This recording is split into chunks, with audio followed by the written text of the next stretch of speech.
Bueno, escuchar las experiencias de todas y cada una de ustedes, pues enriquece, porque al final de las cansadas, todos los días aprendemos de todos y de todas. Yo tengo 67 años y no soy huarqueña de cepa, pero sí de corazón. 30 años de estar aquí en el Huarco, porque tengo una segunda profesión, soy educadora. He sido directora de 4 escuelas de aquí en el Huarco. La última fue Tobosi, el primer asentamiento español, 1564, con don Juan Vázquez de Coronado, la llamada Ciudad de Lodo. Somos históricos. Y ahí tenemos la Escuela Patrimonio Cultural que se logró en un trabajo en equipo, porque quiero decirles que no trabajo sola. Trabajo en equipo, sola no soy nada. Tengo que tener gente a la par. Y se logró consolidar la Escuela Patrimonio Cultural. Teníamos uno de los patrimonios y ahí estuvo la parte legal, porque fue la intervención del bufete Sanabria a través de mi presencia como directora en la escuela. Primeramente que se logró consolidar el patrimonio en el año 2000 y luego participamos a nivel de concurso a nivel nacional y ganamos el premio para obtener 100 millones de colones y luego presenté un recurso de amparo y le ganamos al Ministerio de Educación para que diera la plata para que la escuela fuera un lugar digno para los estudiantes. Cuando doña Bernadita habla de ese espacio físico importante, ya la ciencia lo dice, y todas las corrientes pedagógicas, que el ambiente físico mediatiza el aprendizaje. El ambiente físico hace que usted se sienta mejor, tenga apertura estructural, se sienta bien y no quiera irse. Entonces, cuando hablamos de esa escuela bien bonita, estamos hablando de la calidad y gracias a una intervención de parte del bufete Sanabria, porque estamos conformados por familiares. Yo soy la coordinadora y mis hijos son abogados también. Bueno, por lo menos ya uno está terminando y la otra ya es abogada, con una tesis bastante importante, lo que fue la inclusión de las personas menores de edad, que dio base importante en la nueva reforma procesal de familia que en este momento estamos implementando. Entonces, al hablar de calidad es un montón de cosas, ¿verdad? Un montón de cosas bonitas, pero hay un principio importante. Yo soy educadora de origen, soy abogada también y soy ingeniera agrónoma. Pero en todos aprendí que lo más importante cuando usted está al frente de un estudiante, de un cliente, de una persona que le va a comprar algo, es que primero usted está al frente de un ser humano.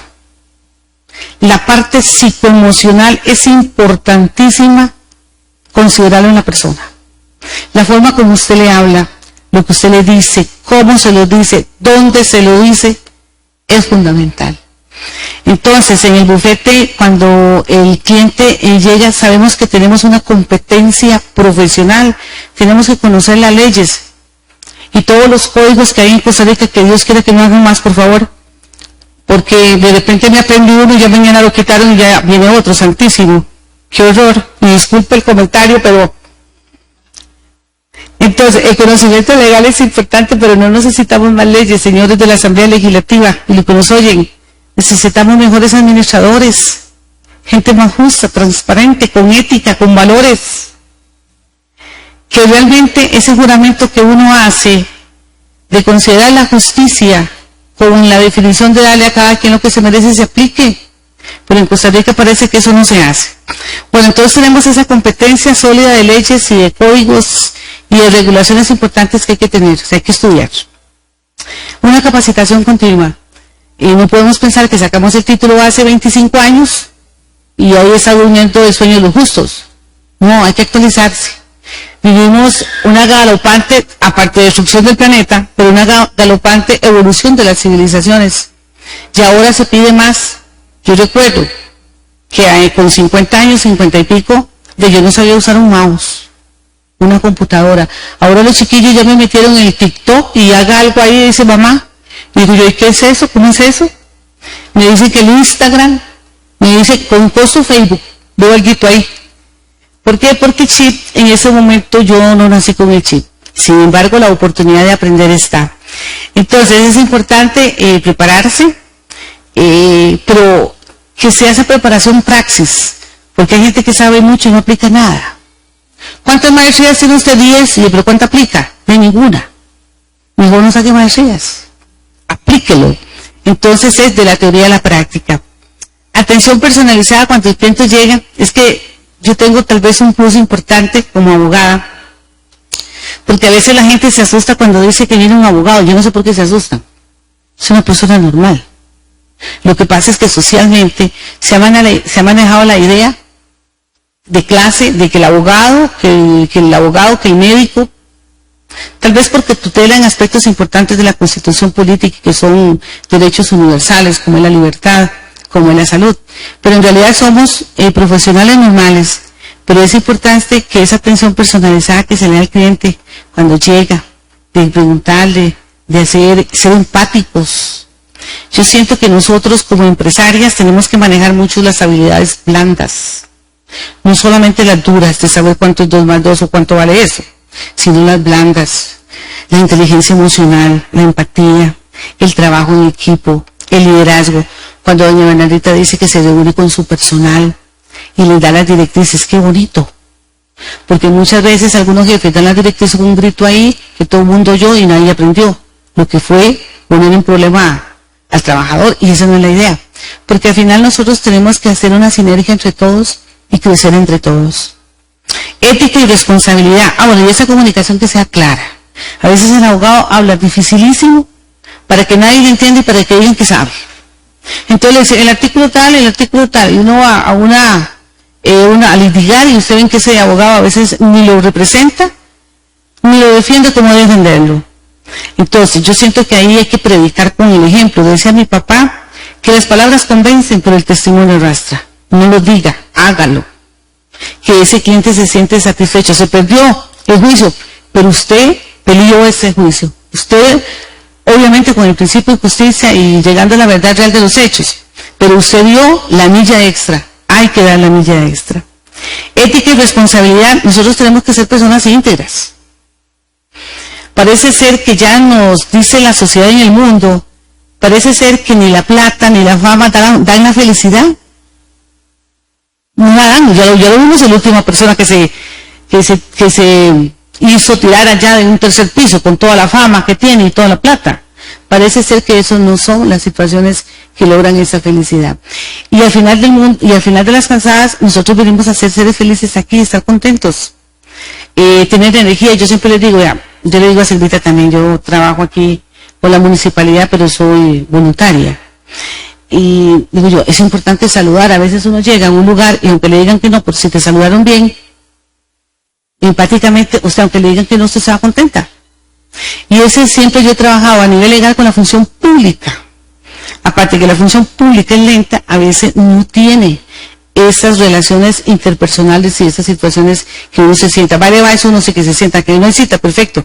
Pero me lo dijeron muy bonito. Y es que esta parte está dentro de la parte de la legalidad, el trato al cliente, al público, al usuario. Eso es parte de eso. La confidencialidad, qué importante es el sigilo. Y en las casas también, digo yo que es parte de la ley de la contratación pública, de la ley general de la administración pública, habla del sigilo. Muchas veces tenemos conocimiento de nuestros clientes y empezamos a divulgarlo. O empezamos a decir, yo creo que es parte de eso. ¿Por qué? Porque al final muchas veces un cliente llega a nosotros y ni siquiera quiere un proceso, quiere que lo escuchen. Y entonces ya encuentran ese soporte, encuentran ese resorte para que se sienta bien. ¿Y por qué no? Al final nosotros tenemos que ser mensajeros, tenemos que siempre trabajar y educar para una cultura de paz. Estrategias efectivas, es importante evaluación de opciones, no somos dueños del conocimiento. Más yo le digo a mis compañeros en el bufete y las impresiones que tenemos en otros lugares, en Puente Negro, de Orosi y en Orosi, que nosotros no somos dueños del conocimiento. De por sí ya una persona hace 2024 años, perfecto, ya lo digo, se declaró dueño de la verdad, que fue Jesucristo que dijo, yo soy la verdad, el camino y la vida. Es el único. Nosotros hacemos un acercamiento al conocimiento, pero no lo sabemos todo, yo diré. Hay gente que sabe más que uno, pero uno tiene que ser lo suficientemente humilde y llegar y preguntar. Entonces, evaluación de opciones, resolución de conflictos. A veces hay profesionales en el derecho que les gusta el conflicto. Claro, se sabe que el derecho tiene una buena paga para eso. Pero no, dentro del bufete de Sanabria, dentro de la calidad que nosotros implementamos es la resolución alternativa de conflictos. Y si ese día había un divorcio y yo logro que no se divorcien o ellos logran llegar a un acuerdo y no me pagaron nada, yo me doy por satisfecha. De por sí yo creo mucho en la familia. Yo creo que como núcleo de la sociedad tiene que sustentarse. Y si llegaron a un acuerdo y van a estar bien y todo eso, pues no importa, les di la orientación y se fueron y no me pagaron. De por sí yo siempre proveí. El que da siempre va a tener las manos llenas. Eficiencia es muy importante en gestión del tiempo. El bufete es ágil en la información, en la documentación, porque hay que esperar 8 días. Es que el plazo, no, hagámoslo rápido para salir de esto. Muchas veces los procesos se hacen lentos, se me olvidó tal documento, entonces hay que pagar más. Es que eso no es la idea. Aparte de eso, uno debe ser consciente de los recursos económicos que tienen las comunidades. Yo conozco casa por casa la comunidad de Tobosi. Como educadora visité todos los hogares y sé el nivel económico que tienen. Aparte de eso, uno debe ser justo, hay una tabla que nos dan a nosotros el Colegio de Abogados y la Dirección Nacional de Notariado. El feedback y mejora continua, bueno, ya los había dicho, la realimentación. Uno aprende de todos, uno aprende del cliente. Hay que conversar con el cliente. ¿Y usted qué le parece? Lo que estamos direccionando. ¿Tiene alguna sugerencia? ¿Algo usted puede aportar? ¿No cree en algo? ¿Usted no entiende algo? Figúrese que ya utilizamos el videobin para explicar el proceso. ¿Cuánto voy a durar por eso? No sé, es que no me interesa. Lo que quiero es que el cliente esté satisfecho. Y sobre todo que pueda aliviar esa carga. Vean, la parte legal, no sé si ustedes han tenido algún tipo de carga legal en la corte. Eso es desgastante. Es una preocupación continua que enferma a la familia, que enferma a todo el mundo. Y a veces ese cliente llega donde el abogado o el notario para escuchar soluciones. Y hay un rotulito ahí yo tengo el bufete en la casa, donde dice, nosotros no somos parte del problema, somos parte de su solución. Ahí es lo primero que dice. Y dice otro, aquí no se cobra caro ni caro, se cobra conforme a la tabla. ¿Por qué? Como un abogado no va a implementar la justicia. Sí, para eso estamos nosotros. Entonces es importante la reflexión también sobre casos, esa actualización importantísima. A veces en derecho no se puede batear porque se estaría bateando con la integridad de la persona, con la confianza, con las emociones, con lo que siente la persona, lo que vive. Y eso para mí es un gran respeto. La parte interna de la persona para mí es fundamental. ¿Por qué? Porque al final todos estamos llamados a contribuir con la formación de seres humanos.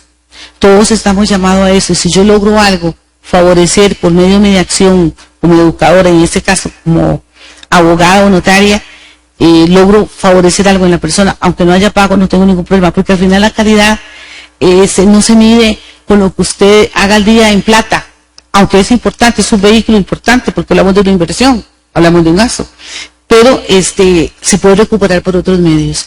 Entonces sí considero que en cuanto a lo que son los conceptos de calidad y todo eso, en la representación legal, que es el caso que tenemos nosotros, mi bufete, que está conformado por 3 personas con actividades en Orosi y en Puente Negro Orosi, no sé si conocen el Parque Paraíso para abajo ahí, porque yo he andado casi en todo el país y yo soy guanacasteca, soy de Quebradón de Nicoya, nací allá, pero me he criado aquí en Cartago, he trabajado en 17 escuelas del país, trabajé 40 años para el ministerio y tengo que trabajar más de 25 años en la parte legal, pero vea qué interesante, estando como educadora en esos 40 años y después de que me gradué hace 25, 30 años, también implementé el trabajo en derecho porque fui la asesora de todas las juntas de educación, patronatos escolares y tesorería de todas las juntas de educación del Guaro y también de la provincia de Cartago.